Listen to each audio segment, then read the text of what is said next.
महाराज जी, अगर इंसान के पास कर्म करने की पूर्ण स्वतंत्रता है तो फिर हम क्यों मानते हैं कि हर चीज भगवान की इच्छा और कृपा से होती है? अगर हमारा जीवन दो हमारे विभाग बने हुए हैं, एक पाप कर्म एक पुण्य कर्म। पति से संभोग पाप नहीं है, धर्म है। पर पति से भोग करो पाप है।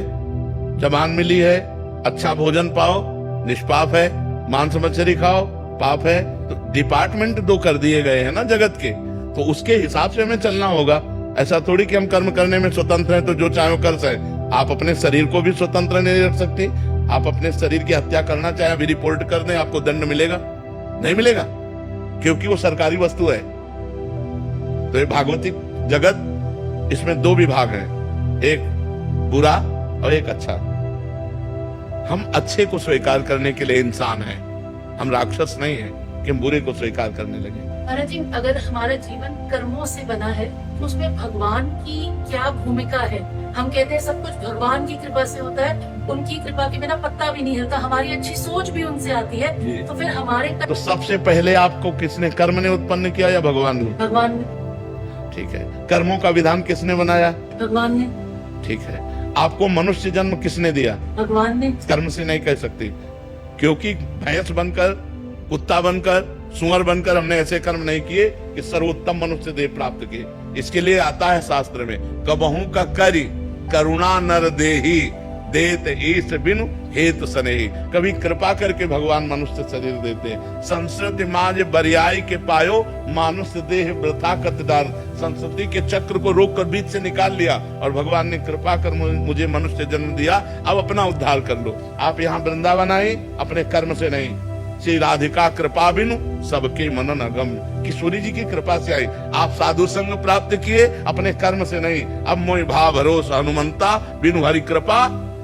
सब कुछ ये जो भागवतिक मिल रहा है ये भगवान की कृपा से मिल रहा है। इसमें हमारे कर्म नहीं, इसमें भगवान की कृपा से। हिमांशी राजपुरोहित जी, मुंबई। श्री हरिवंश महाराज जी। महाराज जी, सुधानिधि जी के एक श्लोक में पराक्रम से भुजाओं में शंख चक्र आदि चिन्ह नहीं लिखते, मस्तक पर विचित्र हरि मंदिर की रचना नहीं करते, जो कंठ में तुलसी की माला भी धारण नहीं करते। खलु शंख चक्रादिकम विचित्र हरि मंदिरम न रचयन्ति भालस्थले लसत तुलसी मालिकाम दधत कंठ पीठे नवा गुरुर भजन विक्रमात् हिते महाबुद्ध। इसी का अर्थ आप बता रहे हैं। किसका प्रश्न है? ये सिद्ध पुरुष का लक्षण है, जो देह भाव से रहित हो चुका है। सिद्ध पुरुष जिसको होश नहीं मस्तक में तिलक लगाने का, गले में कंठी पहनने का, वो गुरु के भजन से इस माया और देह पर विजय प्राप्त करके ऐसी स्थिति को प्राप्त हो गया।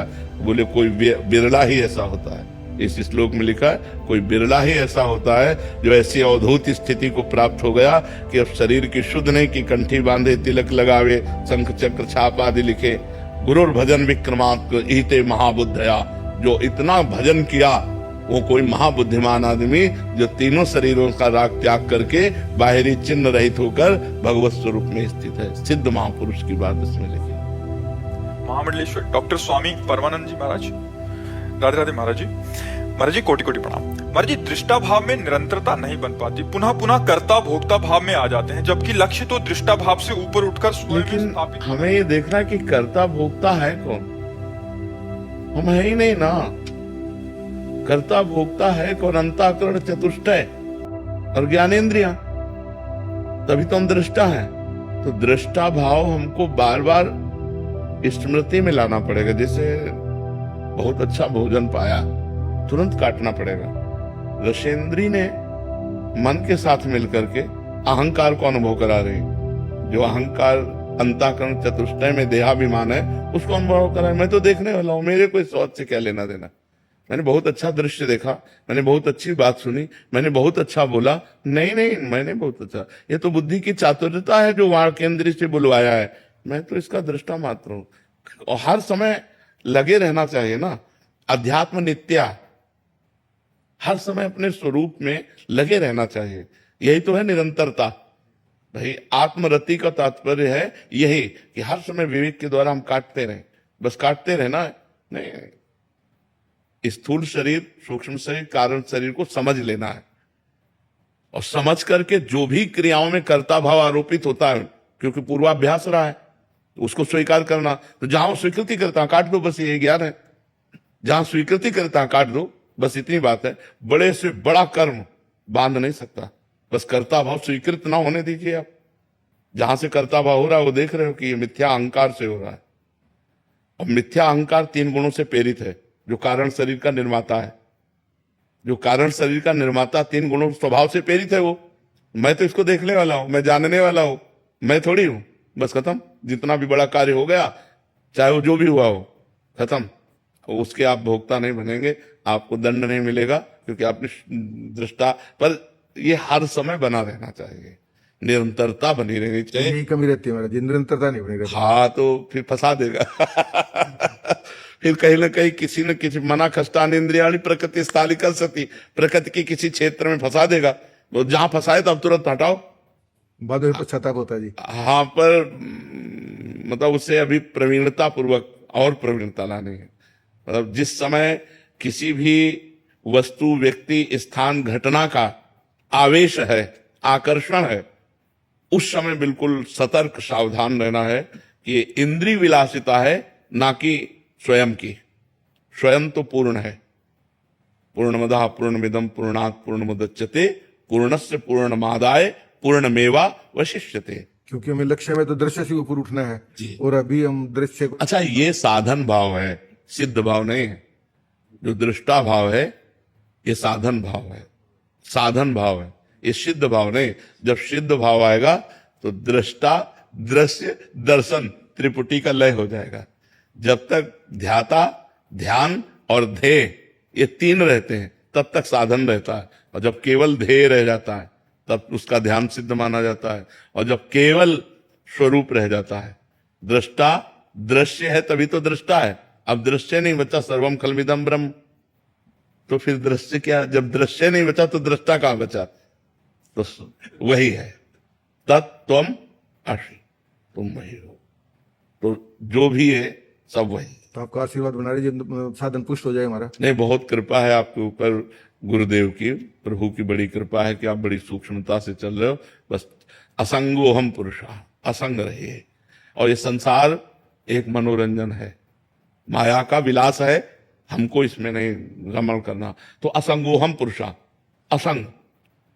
जिसके मन में आ गया कि हम संसार सुधारेंगे वो भ्रष्ट जरूर हो जाएगा। क्योंकि संसार को सुधारना नहीं है, संसार को भगवत स्वरूप देखना है। वासुदेवा स्वमित्र। तो सुधारना किसको हुआ? अपने को। संसार सी राम में सब जग जानी भक्ति, सर्वम खलमिदम ब्रह्म ज्ञान। तो हम ब्रह्म को सुधारेंगे क्या? अगर हम अब श्रेष्ठता का गुण लेकर और इनमें लघुता का गुण लेकर सुधारने की भावना की, तुम अपनी भ्रष्ट होने का मतलब होता है अपनी स्थिति से च्युत हो जाना। हमारी स्थिति है तब मानी जाएगी जब बहुनाम जन्मनावन्ते, भगवान कह रहे हैं, बहुत जन्मों की साधना के बाद ज्ञानवान माम प्रपद्यते वासुदेवास्त्रमिति समात्मा से दुर्लभा। सब वासुदेव हैं ऐसा मानना। तो असंग रहे, नहीं तो दृष्टा भाव नहीं रह पाएंगे। जहां संग किया तो दृष्टा कहां रह पाओगे? दृष्टा तो असंग होकर के होता है। शरीर से असंग, मन से असंग, इंद्रियों से असंग, तो बाहरी संग से भी तो असंग रहना है, नहीं तो फंस जाओ। बाहरी संग हुआ, दृष्टा भाव भूल गए तो फंस जाओगे। कहीं ना कहीं ममता, मोह, राग का, अपनेपन का आरोप हो जाएगा, जैसे अपने शरीर से अपनेपन का। तो ऐसे हमें कहीं भी अपनापन ना होने पावे, कहीं राग ना होने पावे, और अपने स्वरूप में रहे, तो कुछ दिन बाद वही स्वभाव बन जाता है। उसी को सिद्ध पुरुष कहते हैं। तो जब दृष्टा, दृश्य, दर्शन त्रिपुटी का लय हो जाए तब सिद्ध पुरुष होता है। एक ही परम तत्व है, खत्म। दृष्टा भाव भी खत्म। अब वही ब्रह्म मई यज्ञ हो रही। अब भोजन पा रहा है, अब वो दृष्टा भाव में नहीं। भोजन भी ब्रह्म है, पाने की क्रिया भी ब्रह्म है, पचा भी ब्रह्म रहा है, ब्रह्म में है। ब्रह्माग्नि ब्रह्मणा होता हो, जो गीता जी में श्लोक लिखा है, ब्रह्म हवीर, ब्रह्म हवीर है, वही होता है, वही भोगता है, वही यज्ञ है, वही सब खत्म किया। महाराज जी, शरणागत के जीवन में कृपा से ये स्थिति स्वाभाविक आ जाती है। हमें तो लगता है कि सत्संग, शास्त्र स्वाध्याय और भजन, 3 बातें जीवन में जरूर होनी चाहिए। नेत्र, श्रवणेन्द्रिय, वाकेंद्रिय, 3 का संयम होना चाहिए। व्यभिचार, व्यसन, कुसंग, तीन बातों का त्याग होना चाहिए, तभी बात बनेगी, तभी त्रिगुण माया पर विजय प्राप्त कर लेंगे। अगर हम केवल ऐसे सोचते हैं कि प्रभु के शरणागत है और हम भजन नहीं करते, शास्त्र स्वाध्याय नहीं करते, संत संग नहीं करते, तो ये बात सिद्ध नहीं हो पाएगी। जो बात हम स्वीकार करें उसकी परिपक्व अवस्था भी तो होनी चाहिए। तो वो परिपक्व अवस्था होगी सत्संग के द्वारा, भजन के द्वारा। साधन को हरि भजन है मुख्य, कह सत्संग सहाय। तो सत्संग दो से होता है, एक शास्त्र से भी होता है और एक संत जनों से भी होता है। तो शास्त्र वेदा अध्ययन या वेद के जो बड़े बड़े ब्रह्म ऋषियों ने छोटे छोटे सूत्र निकाले उनका अध्ययन, वेदो नित्य मधीयताम, वेद उपनिषद शास्त्र पुराण महाभारत ग्रंथों का जब हम अध्ययन करते हैं तो हमारी बुद्धि पवित्र हो जाती है, और पवित्र बुद्धि भगवान की शरण में होती है, और अपवित्र बुद्धि माया का स्वाद लेना चाहती है। तो शास्त्र स्वाध्याय, सत्संग और खूब डट के नाम जप, ये तीनों। श्रवणेंद्रिय बचाओ, किसी की निंदा स्तुति ना सुने। नेत्रेंद्रिय बचाओ, किसी के दोष दर्शन न करे। वाक्येंद्रिय बचाओ कि कोई अपराध जनित भाषा, निंदा आदि दुखद वाणी ना बोले। और बहुत आनंद पूर्वक जीवन व्यतीत होगा यदि व्यभिचार छूट जाए, व्यसन छूट जाए। क्योंकि हमारी जो वृत्तियां है ना, वो 4 दिन भजन किए फिर कोई पाप कर लिए, 4 दिन संयम से रहे फिर, तो वो अनुभव नहीं कर पाता।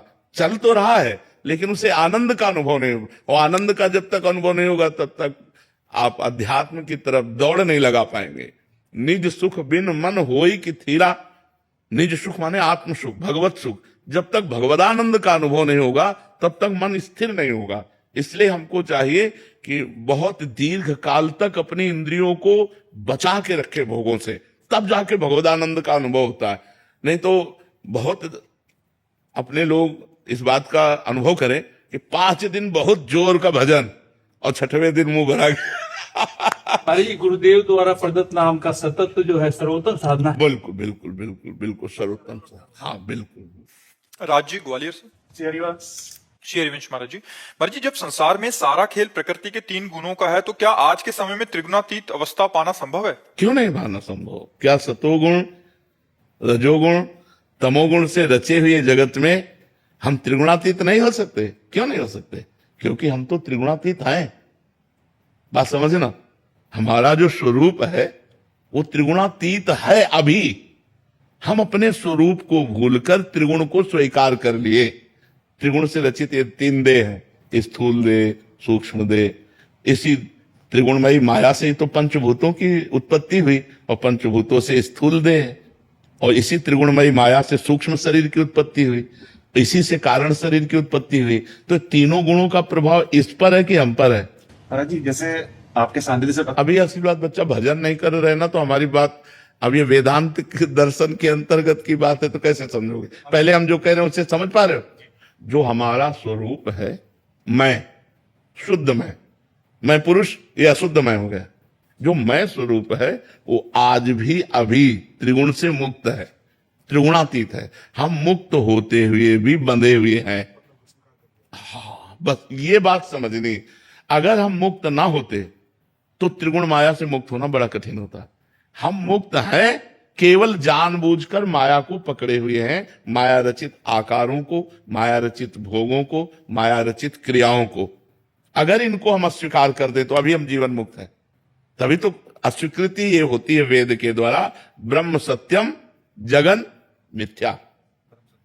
परम सत्य केवल वही आत्मस्वरूप ब्रह्म है। तो मिथ्या का जब अस्वीकृति हुई तो सत्य स्वरूप में जब स्थित हुआ तो दृष्टि बदली। अब वही वेद कहता है सर्वम खलमिदम ब्रह्म ने नास्ति किंचन, केवल ब्रह्म ही है, दूसरा कोई नहीं। महाराज जी, मैं ये कहना चाह रहा था, जैसे जो चित्त में विक्षेप पड़ता है, तो विक्षेप जो पड़ता है और संत जनों में असल बात, चित्त भी तो माया के द्वारा बना हुआ है। त्रिगुण के अंतर्गत चित्त बना हुआ है। चित्त कोई त्रिगुणातीत थोड़ी है। जब चित्त की वृत्ति भगवदाकार हो जाती है तब त्रिगुणातीत का अनुभव हो जाता है।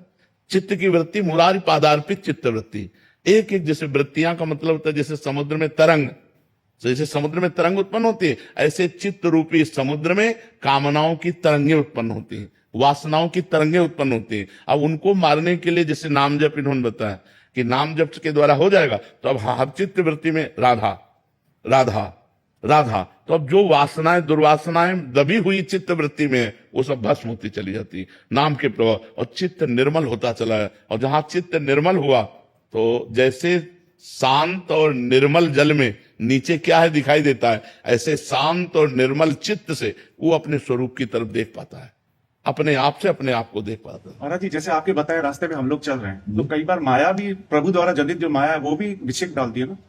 देखो, इसमें प्रभु से प्रेरित माया नहीं डालती, हमारी पूर्व वासनाएं जो हैं वो माया की तरफ आकर्षित होती है, ना कि माया हमें आकर्षित कर रही। हमें बताओ क्या आकर्षण कर रहा है?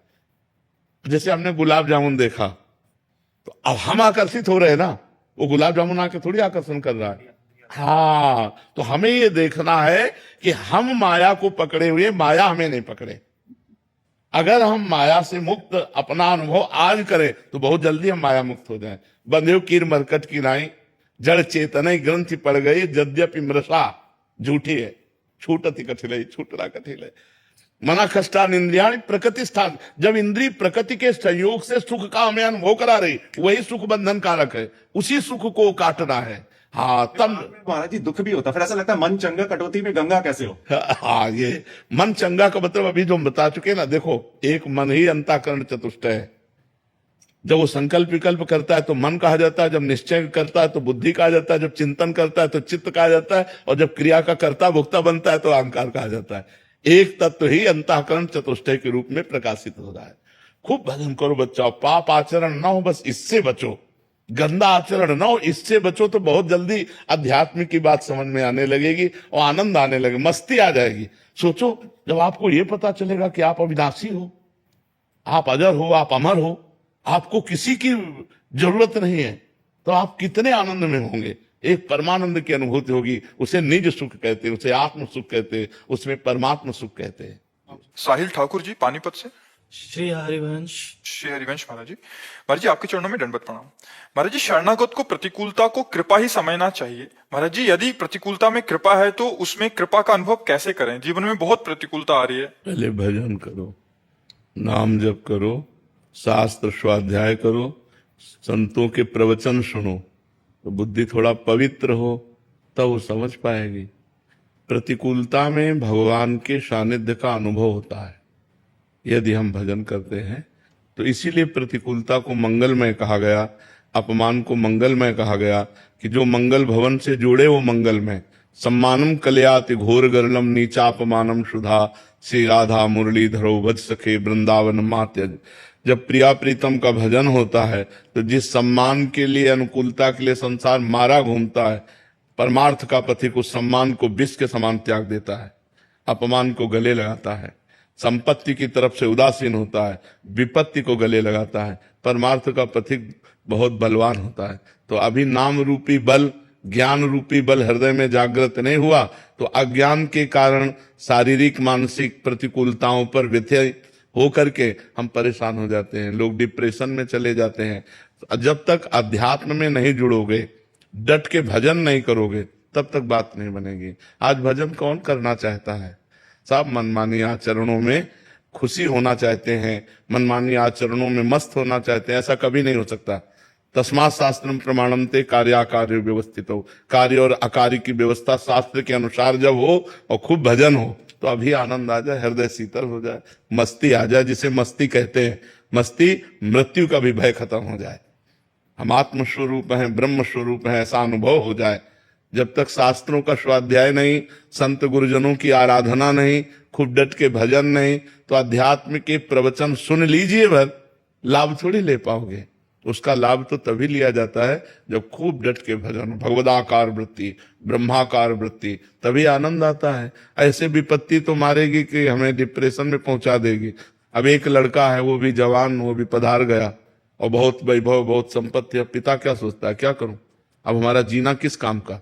विपत्तियां तो ऐसी ऐसी हैं कि मतलब उनसे पार होना बहुत कठिन है। लेकिन यदि भगवान का आश्रय है, भगवान का भजन है, तो हर विपत्ति को रौंद कर वो भगवत प्राप्ति कर लेगा। और भगवान का सहारा नहीं तब तो माया रौंद ही देगी। इसे माया को भवसागर कहा गया है।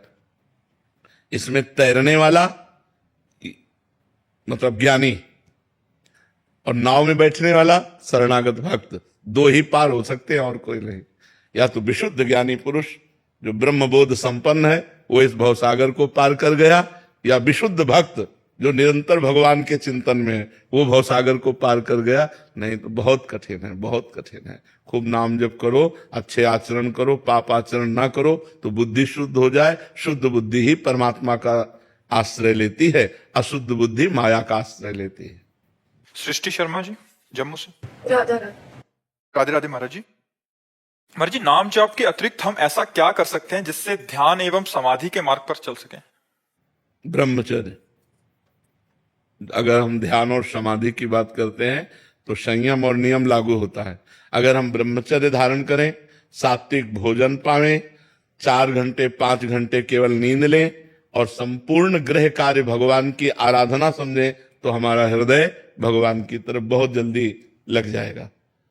चाहे गृहस्थ में हो चाहे विरक्त में हो, विरक्त में तो आजीवन ब्रह्मचर्य और गृहस्थ में नियम पूर्वक। जैसे शास्त्र आज्ञा है कि महीने में 1 बार सहवास करे, वो भी संतानोत्पत्ति के लिए। तो अगर हम ऐसा ब्रह्मचर्य रहें और हम पवित्र आहार करें, ये आज का जो चला है ये सब नहीं, रोटी दाल सब्जी शुद्ध पवित्र बनाकर भगवान को अर्पित करके पाया जाए तो हमारी बुद्धि शुद्ध होगी। बाजारू चीजें जो हैं ये सब रजोगुणी तमोगुणी हैं, इनमें सतोगुण नहीं है, ना इनमें स्वास्थ्य ठीक रहेगा ना इनमें बुद्धि ठीक रहेगी। तो हमारा आहार शुद्ध हो, हमारे आचरण शुद्ध हो, हमारा विचार शुद्ध हो, तब हम परम शुद्ध परमात्मा की तरफ चल पाएंगे। यदि हम प्याज लहसुन मांस मछली अंडा और ये सब चीज, तो फिर भजन साधन की तो बात जाने दो, मनुष्यता भी नहीं रह जाएगी। ऐसे राक्षसी आचरण होने लगेंगे और समाज में हो रहे हैं। समाज में ऐसे आचरण बहुत हो रहे हैं जिनको राक्षसी आचरण कहते हैं। कई प्रकार की ऐसी राक्षसी वृत्तियां फैल रही हैं, जो थोड़े से धन के लिए दूसरे की हत्या कर देना। कोई माता बहन जा रही, उसकी चैन खींचा, वो मुभरा गिर कर कितना कष्ट पा रही, उससे कोई मतलब नहीं, वो उसकी चैन लेकर। ये राक्षसी वृत्तियां जो बढ़ रही हैं, आहार अशुद्ध है, व्यसन कर रहे हैं तो उनके आचरण अशुद्ध हो रहे हैं। तो भाई अगर समाज आनंद लेना चाहती है, मस्त होना चाहती है, सुखी होना चाहती है, तो भगवान की शरण में और संत के वचनों को मानो और शास्त्रों की आज्ञा से चलो तो आनंदित हो जाओगे, नहीं तो कोई नहीं। अगर हमारा आहार शुद्ध है, आचरण शुद्ध है तो हमारे विचार शुद्ध होंगे, वही हृदय भगवान में तन्मय होता है, वही निरंतर नाम जप कर सकता है। पापी हृदय में भगवान का भजन नहीं होता। पापवंत कर सहज स्वभाव, भजन मोर ते भाव न काऊ, जो पे दुष्ट हृदय सोई होई, मोरे सन्मुख आओ किसु। अगर हमारे हृदय में दुष्टता रही, पाप भावनाएं रही, तो भगवान से हमारा हृदय जुड़ेगा नहीं, भगवान का नाम जप नहीं होगा। इसलिए पवित्र आचरण, पवित्र आहार, पवित्र विचार, तब परम शुद्ध परमात्मा का चिंतन होता है। समायरा भाटिया जी जयपुर से। राधे राधे महाराज जी। महाराज जी, मेरा मन बाहरी मनोरंजन जैसे कि गाना सुनना, घूमना इत्यादि में बहुत लगता है। धन कमाने की बहुत इच्छा है। यही तो सबके हाल है, यही तो सबके हाल है। धन किसको अच्छा नहीं लगता। तो हम कहते हैं कि अगर संगीत ही सुनना है तो भागवतिक सुनो। जैसे राधा नाम को कई धुनियों में गाया जाता है, तो आपको फिल्मी धुनी सुनने की इच्छा है तो बहुत से भगवान नाम कीर्तनों को धुनियों में गाया जाता है, उसी धुनी में नाम को गुनगुनाओ ना, राधा राधा राधा, वो ही धुनिया सुनो, लेकिन नाम को उसमें जोड़ करके सुनो तो हमें लगेगा कि वो भजन बन जाएगा, वो तुम्हारे जीवन को शुद्ध कर देगा। अगर यही सब बना रहा संसारिकता तो फिर नष्ट हो जाता है जीवन। हमारा मनुष्य जीवन दुर्लभो मानुषो देहो, बहुत दुर्लभ है, लेकिन देही नाम क्षण भंगुरा, एक क्षण में नष्ट हो जाने वाला है। तत्रापि दुर्लभम मन्येत वैकुंठ प्रिय दर्शनम, भगवान के प्यारे भक्तों का दर्शन, उनके प्रेमियों का जो संग, वो अत्यंत दुर्लभ है। क्यों? क्योंकि अगर प्रेमियों का संग मिल गया तो भगवान से प्रीति हो जाएगी। ये क्या है, आप सोचो, जो अभिनेत्री अभिनेता अभिनय कर रहे हैं, क्या वो सत्य अभिनय है? एक झूठे संसार में एक झूठी और बात, एक झूठे संसार में एक झूठी और बात, कौन सा सत्य है? अभिनय। पैसा दे के देखने जाते हो तो जो अभिनय कर रहा है वो केवल नाटक ही तो कर रहा है, और तुम उस अभिनय में लुभा करके अपने जीवन को गलत रास्ते पे ले जाओ तो ठीक नहीं है। अपने जीवन को ब्रह्मचर्य, सत्य, पवित्रता, परोपकार इसकी तरफ ले जाना चाहिए। ये सुंदर जीवन मिला है पवित्र धर्म से चलने के लिए। आप फिल्मी गाना सुनोगे, फिल्म देखोगे तो हीरो हीरोइन का रंग चढ़ेगा, वही सांसारिक रंग चढ़ेगा, क्लबों में जाना अच्छा लगेगा। तो हमें लगता है इससे आपकी मनुष्यता नष्ट हो जाएगी। देवत्व और भागवतिक बात तो जाने दो, जो हम देखते हैं, जो हम सुनते हैं, वैसा ही हमारा विचार बनता है। जैसे विचार बनते हैं वैसे ही हमारे आचरण होते हैं। इसलिए हमें चाहिए हम शुद्ध विचार वाले बनने के लिए हम शुद्ध दृश्य देखें। देखो रामानंद सागर की रामायण देखो, भाव में भर करके आप महाभारत देखो, कृष्णा देखो। अगर आपको सीरियल ही देखने तो भागवतिक सीरियल देखो। क्या उसमें सुंदरता नहीं है? क्या उसमें रोचकता नहीं? अब देखो सुदामा चरित्र दिखाते हैं जब, तो हृदय एकदम पिघल जाता है। कितने भगवान करुणा में दौड़ पड़े सुदामा जी से मिलने। जब हम ये दृश्य देखते हैं तो हमें भगवान की याद आती है, भगवान की करुणा याद आती है। और हीरो हीरोइन को जब देखते हैं तो संसार याद आता है, संसारिकता याद आती है। तो हमें लगता है अगर हम टीवी देखें या मोबाइल में देखें तो संतों को देखें, संतों के चरित्र देखें, संतों के वचन सुने, और जो भागवतिक चरित्रों का अनुकरण किया गया है वो हम देखें। हम गंदी बात क्यों देखें, झूठी बात क्यों देखें? मन की सहज वृत्ति उस ओर आकर्षित हो। रोकना चाहिए ना। मन तो बहुत बदमाश है, तो कुछ भी कह देगा, हम इसकी हर बात थोड़ी मानेंगे। इसे रोकना चाहिए। और इधर लगता नहीं है। हाँ नहीं लगाना चाहिए। लगेगा कैसे नहीं, जबरदस्ती लगाना चाहिए। हमारा मन है, हमारे अधीन होना चाहिए। हम मन के अधीन नहीं होना। हम कह रहे हैं ये घड़ी है, हमारा हाथ कह रहा छुओ, अब हम कह रहे नहीं छुएंगे। अब बार बार कहेगा छुओ, नहीं छुएंगे, छुओ, नहीं छुएंगे। क्या कर लेगा हम? घड़ी हमारे पास थोड़ी आ जाएगी। तो ऐसे ही हमारा मन कह रहा है ये भोगो, ये देखो, ये सुनो। तो हमें जब शास्त्र विरुद्ध बात लग रही तो हमें नहीं देखना, नहीं सुनना। देखो हमारे हर चीज में दो डिपार्टमेंट रखे गए, एक अच्छा और एक बुरा। जैसे भोजन, मांस जो खाना है वो बुरा भोजन है। 56 प्रकार के भोग ठाकुर जी के लगते हैं। आप अच्छे से अच्छा भोजन बनाइए, ठाकुर जी को भोग लगाए, पाइए, इसके लिए निषेध नहीं। अगर आपकी जबान पाना ही चाहती है, स्वाद ही लेना चाहती है, तो 56 प्रकार के भोग ठाकुर जी के लगते हैं। रसोइयों जो रसोइया है उनसे मिलिए, आप अच्छे से अच्छे पदार्थ बनाइए, पाइए, बुरा भोजन मत। ऐसे ही दृश्य देखना है तो दो दृश्य है, एक अच्छा दृश्य, एक बुरा दृश्य। हम बुरा दृश्य ना देखें, हम परमार्थ की बातें देखें, हम संतों के चरित्र सुने, हम भागवतिक बातें देखें तो हमारे अंदर अच्छाई आएगी। ऐसे पूरे संसार को दो भाग में बांट सकते हो। कुछ अच्छे लोग हैं, कुछ बुरे लोग हैं। अच्छे लोगों की संगत करेंगे, अच्छे गुण आएंगे। बुरे लोगों की संगत करेंगे, बुरे गुण आएंगे। ऐसे हर बात है। अच्छी बात सुनना, बुरी बात सुनना, अच्छी बात देखना, बुरी बात देखना, अच्छा भोजन पाना, बुरा, अच्छा पेय पीना, एक से एक पेय है भाई। अनार का जूस है, सेव का जूस है, जो जो चाहो। जरूरी है तुम शराब पियो? तो हम बुरे आचरणों की तरफ हमारा जब मन जाए तो उसे हमें रोकना चाहिए, अच्छे आचरणों में हमें लगना चाहिए। राधे राधे महाराज जी। महाराज जी, एक बार मुझे जीवन में धोखा मिला। अब कोई अच्छा व्यवहार करता है तो भी मुझे झूठा लगता है। मेरा मन किसी पर विश्वास नहीं कर पाता। महाराज जी, ऐसे में मुझे आगे कैसे? भगवान पर विश्वास कर सकते हो आप? भगवान पर विश्वास कर सकते हो? बस भगवान पर करो, भगवान तुम्हारी रक्षा करेगा। कोई तुम्हारे साथ अविश्वास भी करेगा तो तुम्हें किसी भी तरह पतित नहीं कर पाएगा। भगवान पर विश्वास करो। हम बच्चापन से निकले थे 13 वर्ष की अवस्था से, और भगवान पे विश्वास किया तो सीम की चाप सके को उतासु, बड़ रखवार रमापति जासु। और पूरा जीवन परमानंद में भगवान की शरण में व्यतीत। संसार इतना स्वार्थी है, इतना स्वार्थी, मलिन स्वार्थ है कि आप गर्दन उतार के दे दो तो भी वो एहसान मानने वाला नहीं, तो भी ये नहीं मानेगा कि धन्य है इसने हमारे प्रति जीवन दे दिया। बड़ा विचित्र संसार है। तो अपने को क्या करना है? संसार को नहीं देखना, अपने को देखना है कि हमने इसके साथ हित किया, अब इसका फल भगवान मुझे देंगे। इसीलिए हमने कहा भगवान पर विश्वास करो कि हमने जो तुम्हारे साथ हित किया वो भगवान देख रहे, और तुम जो हमारे साथ बुरा करना उसको भी भगवान देख रहे हैं। जब भगवान उसका फल देंगे तो तुम्हें भोगना पड़ेगा। हम तो भगवान के साक्षी मान करके भगवान को, और अच्छे ही कर्म करें, बुरे कर्म ना करें। हमारे साथ जो बुरा करना चाहता है हम भगवान की शरण में, तो उसे भगवान देख लेंगे, उसे संभाल देंगे। हम लोग भी तो स्वार्थ के लिए ही भगवान को पूज रहे हैं। हाँ बिल्कुल बच्चा, बिल्कुल। कोई बिरला ऐसा है कि भगवान से प्रेम करता हो, नहीं स्वार्थ के लिए ही पूज रहा है। पर स्वार्थ के लिए भी पूजना, भगवान के लिए मंगलमय विधान पाना है। भगवान से मंगल में विधान पाना है, क्योंकि भगवान ने 4 प्रकार के भक्त स्वीकार किए हैं। एक है आर्त, संकट निवृत्ति के लिए, एक है अर्थार्थी, धन प्राप्ति के लिए, एक है जिज्ञासु, भगवान को जानने के लिए, पाने के लिए, और एक है ज्ञानी, जो भगवान को पा चुका है। 4 प्रकार के भक्त बताए। तो भगवान की अगर हम